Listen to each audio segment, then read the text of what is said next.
Assalamualaikum warahmatullahi wabarakatuh.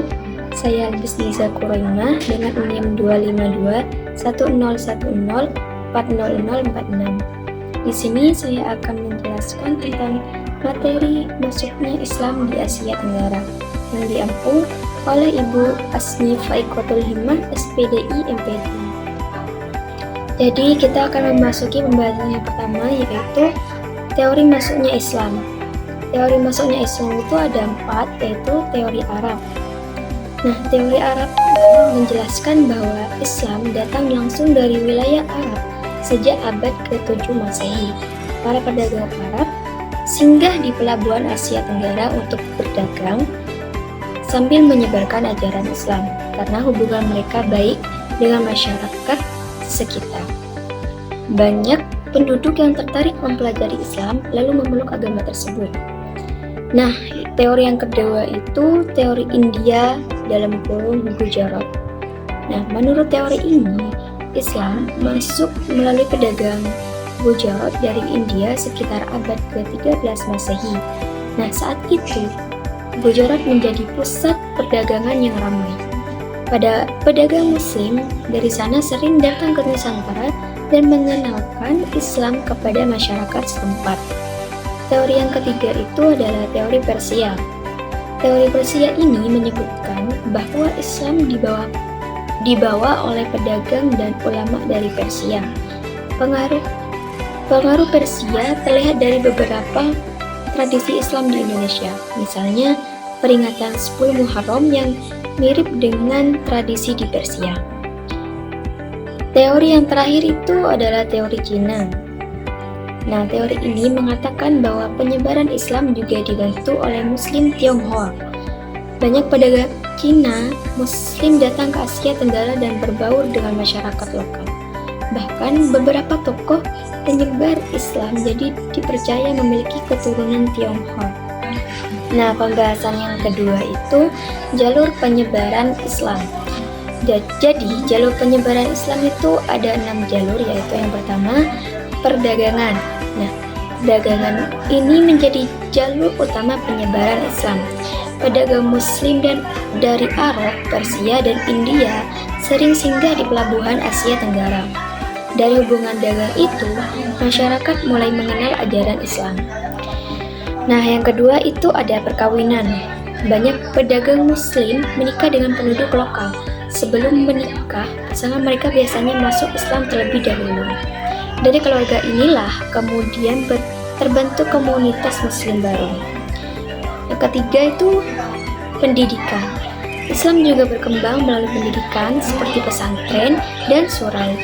Para ulama mengajarkan ilmu agama kepada masyarakat sehingga Islam semakin luas dikenal. Yang keempat yaitu tasawuf. Ajaran tasawuf lebih menekankan pendekatan hati dan spiritual. Cara ini mudah diterima masyarakat karena mirip dengan kebiasaan dan kepercayaan lokal yang sudah ada di sebelumnya. Yang kelima itu seni dan budaya. Penyebaran Islam dilakukan melalui seni seperti wayang, musik, dan bangunan masjid. Nilai-nilai Islam dimasukkan ke dalam budaya masyarakat sehingga Islam lebih mudah diterima. Dan yang terakhir itu politik. Ketika seorang raja masuk Islam, biasanya rakyat itu mengikuti agama rajanya. Karena itu, penyebaran Islam menjadi lebih cepat di wilayah kerajaan. Nah, pembahasannya ketiga itu faktor penyebaran Islam. Nah, Islam itu cepat berkembang di Asia Tenggara karena letaknya strategis sebagai jalur perdagangan dunia. Selain itu, Islam disebarkan dengan cara damai dan tidak memaksa. Ajarannya juga mudah diterima karena bisa menyesuaikan dengan budaya lokal. Nah, kerajaan Islam itu penting. Jadi ada beberapa kerajaan Islam berperan besar dalam penyebaran Islam seperti Samudra Pasai. Nah, Samudra Pasai ini kerajaan Islam pertama di Nusantara yang menjadi pusat perdagangan dan dakwah Islam. Yang kedua itu ada Kesultanan Malaka, pusat perdagangan internasional yang membantu penyebaran Islam ke berbagai daerah. Yang ketiga, Kesultanan Demak, kerajaan Islam penting di Jawa yang berpengaruh dalam penyebaran Islam di Pulau Jawa. Nah, jadi pembahasan yang keempat itu pengaruh Islam di Asia Tenggara. Pengaruh Islam di Asia Tenggara ini ada 3, yaitu bidang sosial. Nah, Islam mengajarkan persaudaraan, tolong-menolong, dan etika yang baik. Masyarakat menjadi lebih teratur dan religius. Yang kedua itu bidang budaya dan bahasa.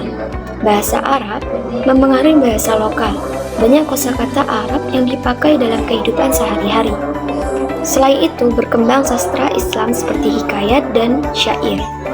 Yang ketiga, bidang seni dan arsitektur. Masjid-masjid dibangun dengan perpaduan budaya lokal dan Islam.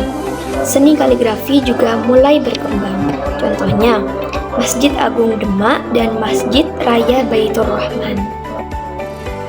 Jadi kesimpulannya, yaitu Islam masuk ke Asia Tenggara secara damai melalui perdagangan, perkawinan, pendidikan, seni, tasawuf, dan politik.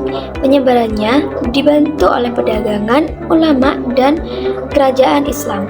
Karena Islam bisa menyesuaikan diri dengan budaya lokal, agama ini mudah diterima masyarakat dan memberi pengaruh besar dalam kehidupan sosial, budaya, pendidikan, ekonomi, dan politik di Asia Tenggara.